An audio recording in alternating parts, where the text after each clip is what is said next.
Welcome back. My name is Patrick, and in today's video we're going to take a look at the Edmonton Oilers' current situation and some trades and signings they could pursue. Following the signings of Jesse Puljujarvi and Kailer Yamamoto, the Oilers are currently sitting at $423,000 over the salary cap, which includes the long-term injured reserve placement of Oscar Klefbom and Mike Smith. The Oilers still have to sign RFAs Ryan McLeod and Tyler Benson. In an interview yesterday with TSN 1260, Holland reiterated he still wants to add some cheap depth. Players who have value, but haven't been able to land a contract to this point. He's ideally targeting players in their mid to late 20s. Holland also mentioned the Oilers could run a shorter roster to get cap compliant, but I think that's a last resort. He said he's comfortable doing nothing, but I think that's just Holland putting the option out there. We will see more changes, and I think it's looking like a trade is up next for the Oilers. But with that being said, it sounds like there is no urgency to get anything done, so it may be quiet for the next while. With regards to Phil Kessel, the player most heavily rumored to be coming to the Oilers lately, Holland was non-committal. He was quoted as saying, "Not going to say yes, not going to say no. It's dependent on if we do anything to our lineup between now and the opening of Game 1. I think we need to see a Puljujarvi trade for a Kessel signing to become a reality." In today's video, I want to take a look at some possible free agent options and trade options the Oilers could explore based on the new information we have. For UFAs in their mid to late 20s, I think some of the following options would fit. Sonny Milano, age 26, can play left and right wing. Milano picked up 14 goals and 20 assists for 34 points last year in Anaheim. Zach-Aston, age 27, can play left and right wing. Reese had 5 goals and 10 assists for 15 points last year in Pittsburgh and Anaheim. Evan Rodriguez, age 28, he can play right wing and center. Rodriguez had 19 goals and 24 assists for 43 points last year in Pittsburgh. The best option available in my opinion, and I think most others agree. Evgeny Svechnikov, age 25, can play left and right wing. Svechnikov had 7 goals and 12 assists for 19 points last season in Winnipeg. Low Tide mentioned Svechnikov specifically on TSN 1260 yesterday. Holland drafted Svechnikov when he was with Detroit, so definitely a name to keep an eye on. Trade-wise, the Oilers are currently operating from a position of weakness.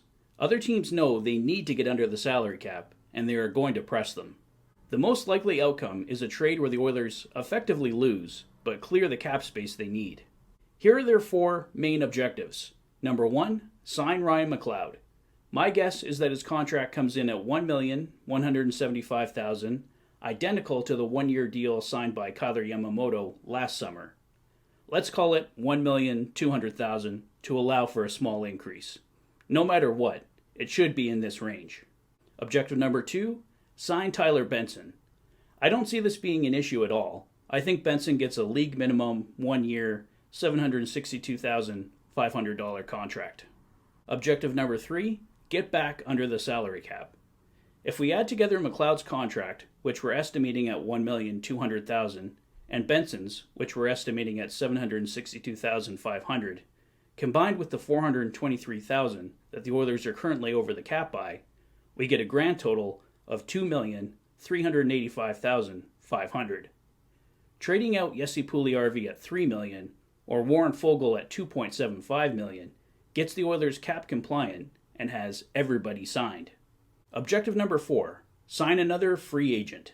If the Oilers want to add another player, anyone above the cost of a league minimum deal of $762,500 will be difficult to maneuver. They could probably find a way to make a deal for around $1 million work.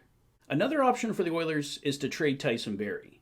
Barrie makes $4.5 million for the next 2 years, and if they can move his contract for draft picks, they can do everything they need to get done and easily add another contract.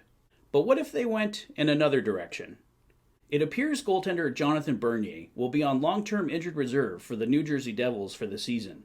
Would the Devils be willing to trade him to the Oilers? Bernier makes $4,125,000.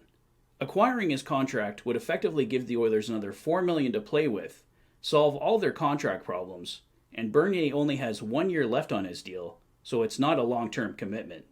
Lastly, the Oilers could attempt to do a hockey trade, but in most cases, 2 moves would be needed.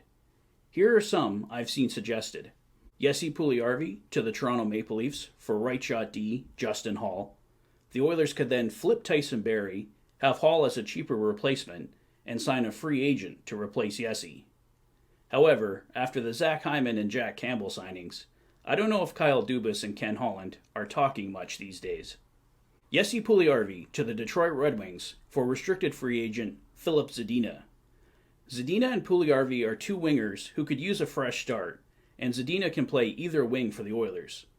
Don't know if this one is a straight swap, but a starting point regardless. At the end of the day, if the Oilers can get creative, they may be able to find a way to come out ahead, or at least even. If they are looking for straight cap dumps, the return will be underwhelming. The Oilers roster is coming together, but Ken Holland still has important work to do before the puck drops. Well, those are my thoughts, guys. Let me know what you think in the comment section below. If this is your first visit to the channel and you like what you see, please consider liking and subscribing for all the latest Oilers content. You've been watching the Oilers Fanatic. Thanks for being a fan. Enjoy your weekend, guys. I'll see you soon.